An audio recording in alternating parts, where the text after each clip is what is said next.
I think we're going to be talking Web 4.0, and that is the industrial web, right? The one that will interconnect trillions of devices. Carlos, I appreciate you jumping on here today. How have you been? Very good, excellent. I just came from the U.S.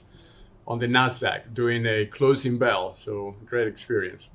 I saw that. I highlighted it in my show just last week. Now, SealSQ and YSAT have had a whirlwind of a quarter. As you mentioned, you just rang the bell at NASDAQ. Can you give us some of the latest developments? Yeah, so in December, something very amazing happened because, as you know, Google announced the new chip, the quantum chip. And what happened there is that the world got crazy about quantum, right? So quantum was the highlight in December.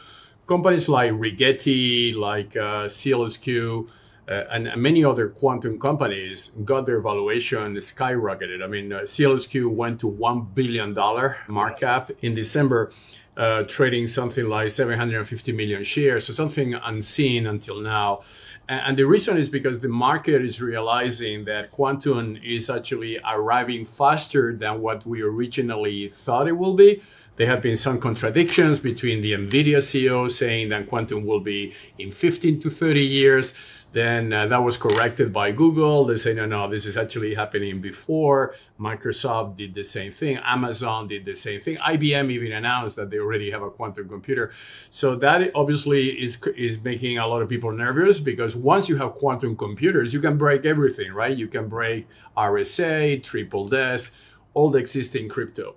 So companies that they are in the quantum security defense, like the case of SealSQ, are rocketing now because the market is moving towards acquiring this technology so they can secure their infrastructure. So once the quantum computer arrive, they can defend a quantum attack. Otherwise, imagine the consequence. This is hospitals, this is airports, this is government facilities.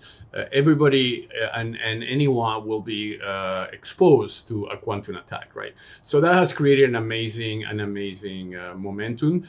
And the satellite, we launched it in January, the new generation satellite. So those satellite, and I say that because there has been a lot of tweets and everything about what is the relation between the satellite, Hedera, and SealSQ. So those satellites are being launched by YSAT, which is a company in Switzerland. They are being powered. The electronics inside the satellite is SealSQ, because we are putting a post-quantum chip, which is the one that we announced last week in New York at the Nasdaq. And that quantum chip basically encrypts communication between satellite and any IoT Earth station process. So let's say connected cars, drones, all that is being now track and traceable from the satellite. And the identity of each of those objects is on a ledger. And this is what we're doing with Hedera, right? So as we have now 1.6 billion objects now with those chips on it, in the future will be trillions of them, and every single transaction will go to the ledger and basically validate that this transaction is still active, then the object has not been dismantled, or the object has not been compromised. So all that identity which is on the ledger is verified by the user, and once that identity verification is done, then you authorize the transaction, and then the objects start to pay each other with Sealcoin, right? Which is what we are doing with Hedera and the hash graph. So it's a very powerful architecture, because you are basically touching every single component, right? You are at the object level because you are putting the chip. Inside the chip, you put the post-quantum capability, so you can defend a quantum attack. Connectivity with the satellite is guaranteed by that connection. The satellite processes the identity through the ledger in Hedera, and all that is being paid now with Sealcoin. So it's a really, what I will say, one of the most practical M2M, machine-to-machine transactional system on Earth. I mean, nothing similar is being deployed.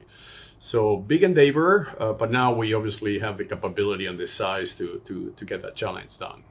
So, Carlos, I was going to ask you this a little bit later, but since we're talking about quantum resistance at this point, for the layperson, is there any way that you can explain how you achieve that post-quantum resistance? So our chips are, we started to develop chips many years ago, and the roadmap of the chips, at the beginning, chips don't have security. if you buy an XP or you buy one of those chips, the security has been not the number one concern for them. They have been more the processing capability. That's why NVIDIA goes so big, because obviously they are able to move from gamers into AI using the processing power of their chips. But NVIDIA is not a cybersecurity company, neither NXP, and they are not really concerned about hacking that chip, because you're not going to necessarily hack a video game, right? So their DNA was not security. Whether our DNA was security from day one. We really wanted to have a chip that not only powers the device, but also secure the device. And this is unique on us. I mean, there's not many companies doing that. So in the roadmap, we first inject a key, a unique identifier. So this is a crypto key that goes into the chip, into the silicon of the chip.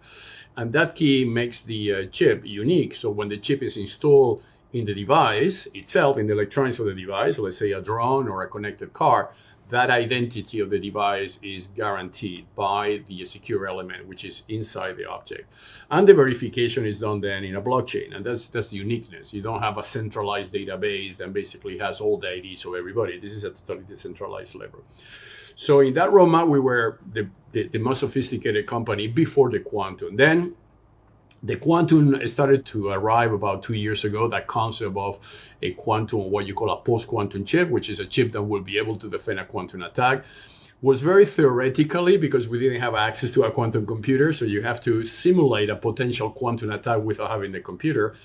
But as we got access to computers, to quantum computers, then we started to make real penetration testing on the chip itself, learn how basically able to replace all the current processes, including break all the current keys like RSA.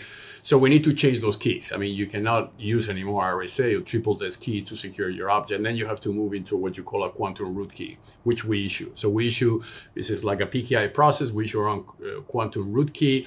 And then we put a new technology at the chip level that is able to defend a quantum attack. So then, as you know, that coincides with the recommendation from NIST, which is the federal government of the United States, that has made a recommendation of what will be the approved ciphers then you will be able to use in those chips. And so we are using them, you know, all these new ciphers that have been approved, they are being tested now in a real environment. So we are now having, obviously there is a lot of work on introducing that in the device itself, because you have to make sure that the temperature is not going to be exceeded. So it's a lot of tests. And now we are operational. So we showed that in Davos, and then we showed that last week in New York at the NASDAQ. And now we're going to go through the approval process, because there are certification bodies and they need to certify the chip before you can put it into the market, right? So that will last, I guess, between 6 and 9 months in the United States, in Europe, in Japan, in the places that we are going to sell the chips. And once the certification is done, then the market is, I mean, the addressable market for that chip now today is $5 billion. And it's about 4 companies, then they have this kind of post-quantum roadmap. So the market is phenomenal. It's very, very big market. Well done. Now, I know one of the big concerns around quantum computing is around cryptocurrency itself, because, of course, that's the cryptography around that is what secures those networks. Now, Lehman seems like he's on top of this, but can you let us know, because obviously you're going to be using Hedera as well, so why are you not concerned about, you know, these networks getting attacked using quantum computers and so forth? I was with Dr. Lehman in Davos. You know, we met at the Hedera event in Davos, and I was actually one of the keynote speakers there. We actually discussed that. I mean, cryptocurrencies in general, they are pretty secure, right? Because it's cybersecurity as designed, you know, from the beginning, which is not the case in other industries where security comes later. In cryptocurrency, it comes at the beginning. And that includes blockchain. So what is going to happen is, I don't think we should not be concerned because by quantum. Obviously, you are concerned because quantum can break any cipher, including the existing cipher that they are protecting cryptocurrency. But the evolution is going to be similar to what I'm doing at the chip level. It's going to be done at the blockchain level, right? So Dr. Lehman has a lot of experience on that, and he's totally on the top of the process. And basically what he's saying, because the really danger is going to be in 3 to 5 years when quantum computers will be there. And let's define the risk. I mean, it's not because Google will have a quantum computer then they're going to break the security of American Express, right? Serious companies are going to use quantum computer for serious and honest activities. The problem will be if somebody in a rogue country or a terrorist group acquires or gets in the hands of one of those supercomputers, quantum computers, they obviously can create a lot of damage. And this needs to be regulated. For the moment, is a kind of Wild West in that. There's not really. I think we will apply the same processes that you apply with nuclear weapons. How you can deploy them, who have access to them, who can buy them. What are the countries that they authorize. So it's going to be something similar, because quantum computer has destruction capability, which is equal to a nuclear blast in an infrastructure, right? So no, I think by the time quantum computers arrive, Hedera, and not only Hedera, but the entire blockchain community and cryptocurrency community will have increased their security, so they are post-quantum ready.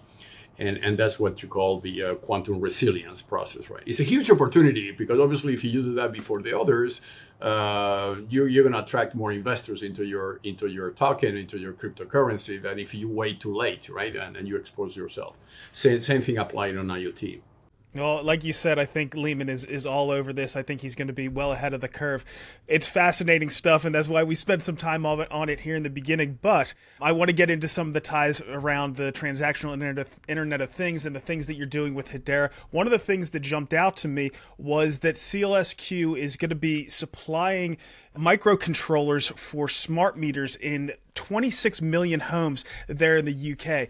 Can you explain this a bit? And are they going to be set up for transactional Internet of Things? Yeah, absolutely. And this is public information, so I can talk about it. This is done with Toshiba and Lansangier and a few other providers of smart meters. Smart meters at home, they are replacing the traditional meters.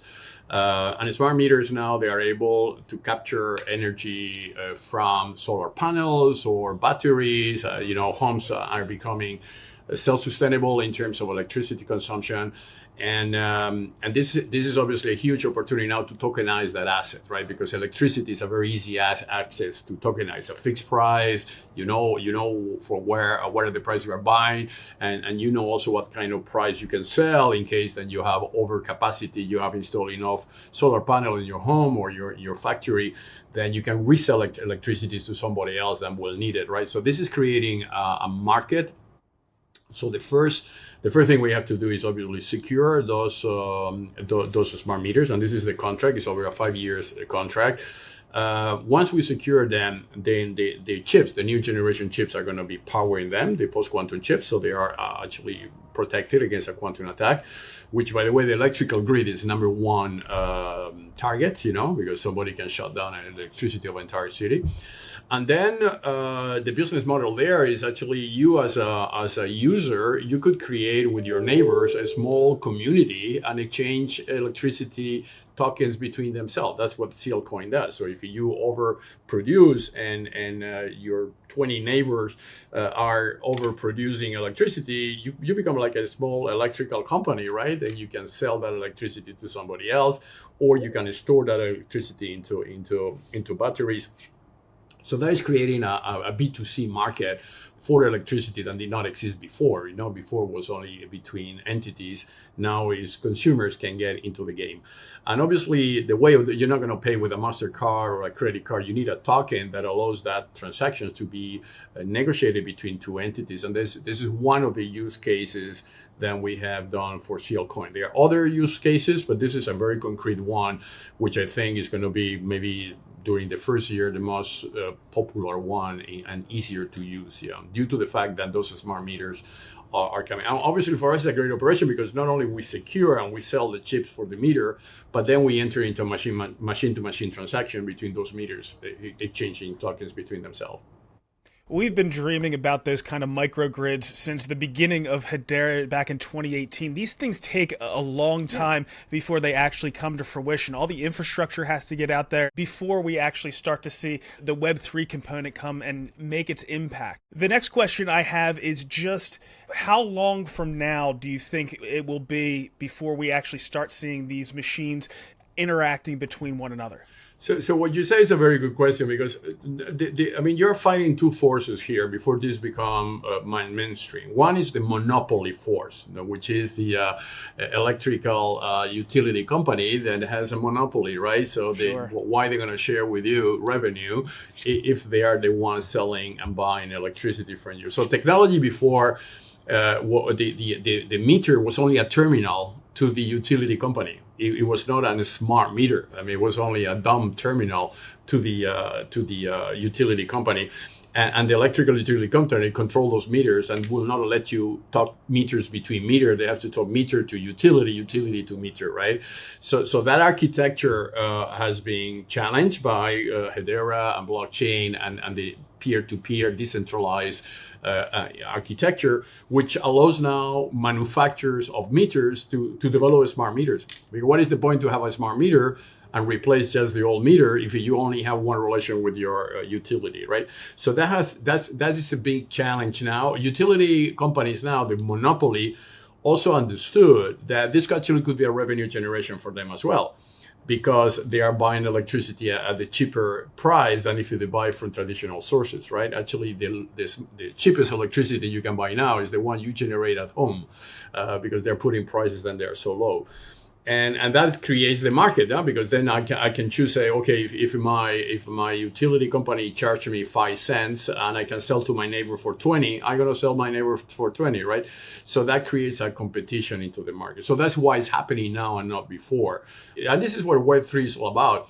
Web3 is breaking monopolies, right? Web3 is decentralizing from silos to ledgers and decentralization. But it's a fight because now the money is on Web 2.0, right? And not yet in Web 3.0. So that fight of breaking silos, and then you can apply that to data silos, to many other silos, then they are going to be slowly disintegrated because Web 3.0 has a totally new business model, which is more friendly to consumer than it was Web 2.0.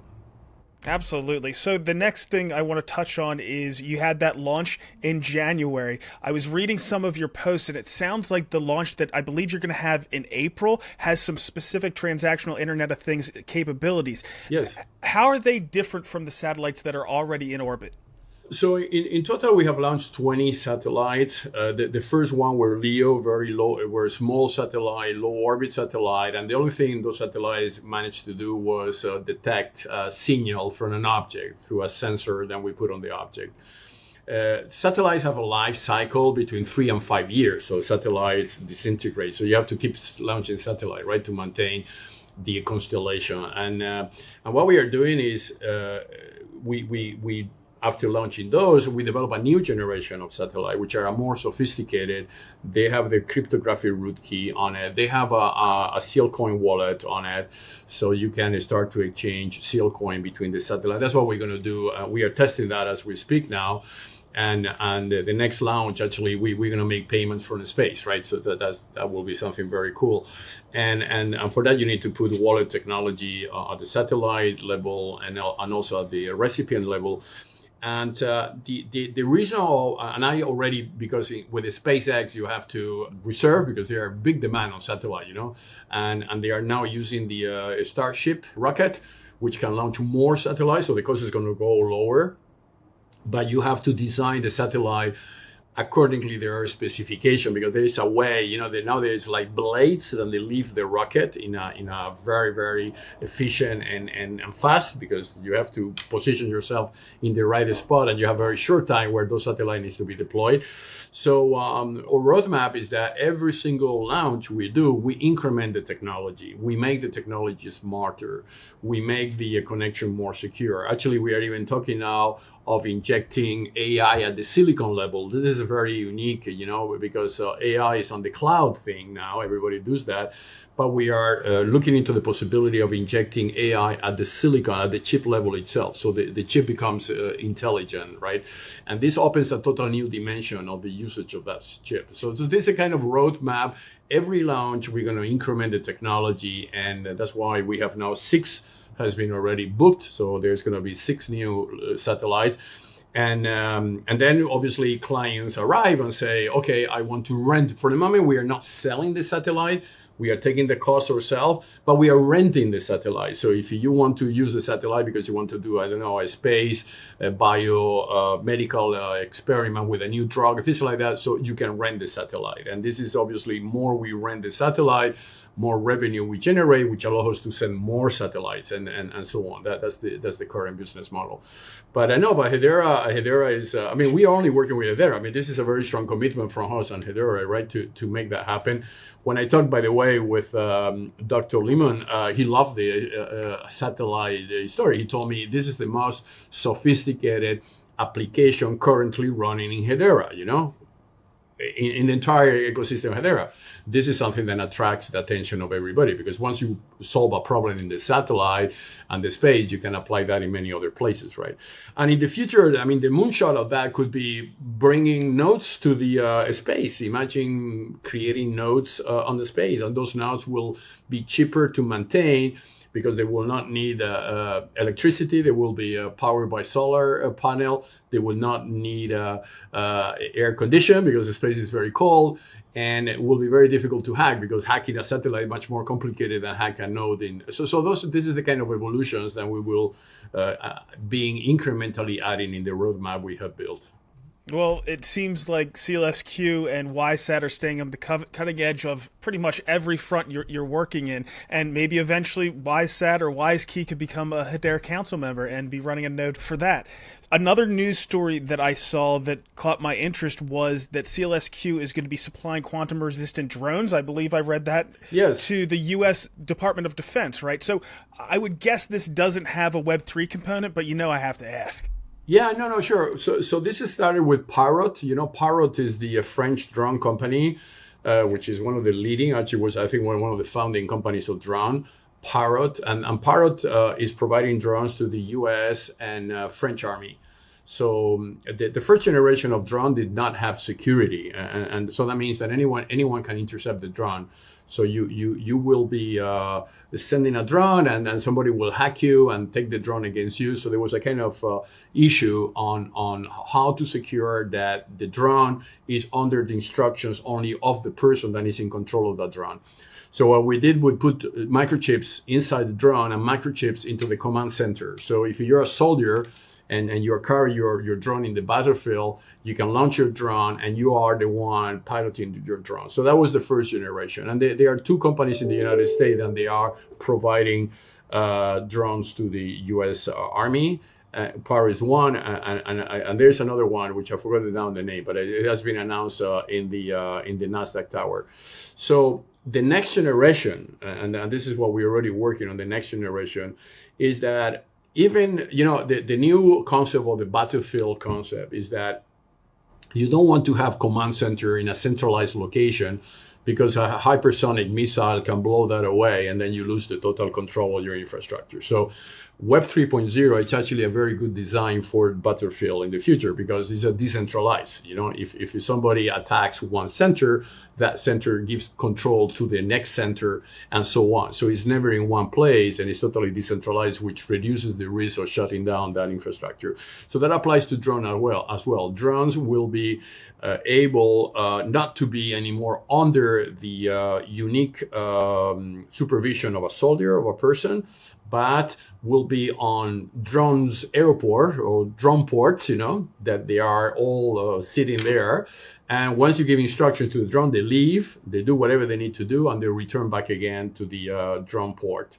And this is a new design, again, where the authorization is given by the person that have control to that specific drone. That can apply not to military application, but agriculture, controlling traffic, or police control of cities. I mean, drones obviously are becoming ubiquitous, and this technology provides that level of control that before they didn't have it. Okay, understood. So you've already talked about the one kind of launch, actually putting your satellites into space. You have another kind of launch that's going to be coming up. You've already talked a bit about your Sealcoin. Can you give us some more details around that, when we can expect it, how exactly it's going to be used in transactional Internet of Things, and so on? So Sealcoin is very advanced. As you know, Sealcoin is a joint venture between Hedera and WiseKey. So we are working with Hedera engineers together with ours. We fully deployed the tokenomics, which was was more the important part. Technology is ready, but we don't want to launch a token without having concrete proof of concept. I mean, we don't want to speculate on the token, basically. We want to have 3 or 4 concrete applications, and they're already running on it. One of them is the smart meters, as I mentioned before. The other one is on drones. The third one will be on cars plugging electricity. So we are verticalizing, and we are teaming with very large companies. Then they are industry leader on that specific application, right? I cannot disclose all the names, but they are very big names. Some of them, they are in their council, by the way. And that will create the required proof of concept to start to put the token into the exchanges. I think that will take maybe 3 more months, 4 more months, but for sure by the end of the year, Sealcoin is available to the public. Yeah. Well, I certainly can't wait for that one. I'm going to get involved if I can. Carlos, before we let you go, is there anything else you'd like to pass on? No, just to, I was in Davos with the CNBC. I was a speaker, and there's a very big conference in Singapore with the name Convergence. That's the name of the conference. I am going to be speaking as well there.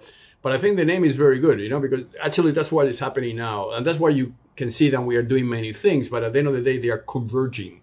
We are in a process of convergence on technology. So AI is feeding data, quantum is accelerating AI, cybersecurity is being secured by quantum, space is the next internet frontier. So all those things are getting together in a kind of very powerful infrastructure, which obviously Hedera has a major component of it. So there are going to be massive exponential growth that can be achieved here due to that exponentiality. Because before, companies will invest, okay, I'm going to invest in AI, or I'm going to invest in blockchain, or I'm going to invest in IoT, but they only have a piece of the entire puzzle, right? Where things are getting together. And in the future, companies will not necessarily need to go to all that complexity. They will just plug and play and benefit from that convergence that will be provided by companies like ours. So it's a very exciting moment for technology. Really, I think we're going to be talking Web 4.0, and that is the industrial web, right? The one that will interconnect trillions of devices. So there's a very interesting prospect in technology now. Well, thanks for bringing us closer to that goal. Thanks for coming on today and giving us an update on SealSQ, and thanks for your dedication and for building on Hedera. Thank you. Thank you for your time and interviews. I appreciate it. Thank you, Brandon.